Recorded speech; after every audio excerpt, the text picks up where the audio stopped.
I'm gonna go. Aircraft heading to the start.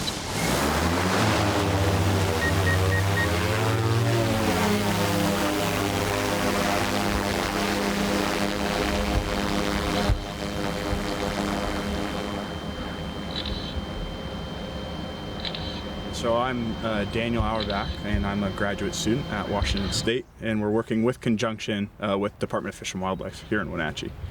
Habitat drones have been used for kind of a while, but in terms of like counting reds and counting fish and stuff like that, it hasn't been going on for too long. So we're kind of at the forefront of fisheries and drones.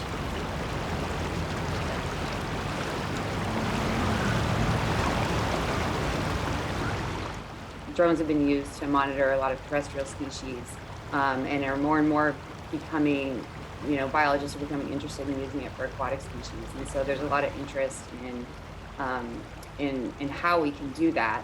And the first objective is to just get the methodology and the technology worked out for the drones to see what would be most effective for counting salmon reds in the rivers.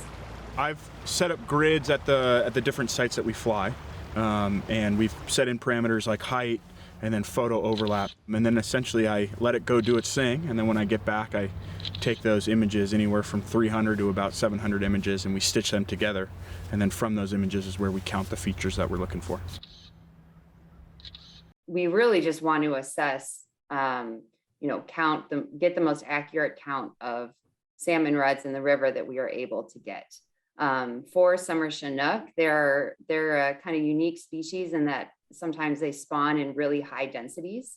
And so there's something called superimposition that happens. In these areas of high density spawning, individuals will spawn on top of each other's reds, which in the field can be very difficult to determine.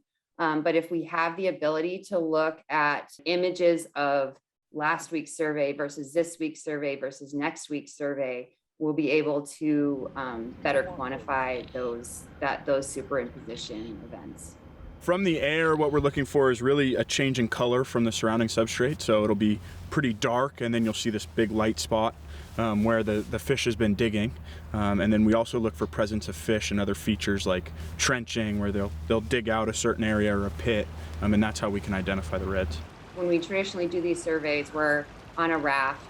Under good conditions, you can see most of the way across the river, but it's generally just a few meters on either side of your raft. And so having that perspective from the air and being able to see a giant swath of the river has been pretty cool. And I'm pretty optimistic for what we're going to be able to find with this drone study.